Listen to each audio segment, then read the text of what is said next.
you a rhyme about two little Dicky birds. And do you know where you have seen them?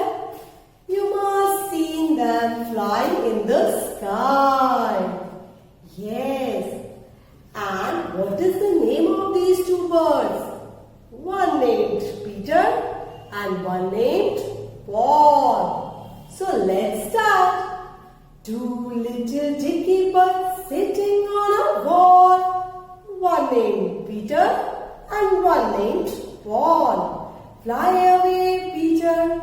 Fly away, Paul.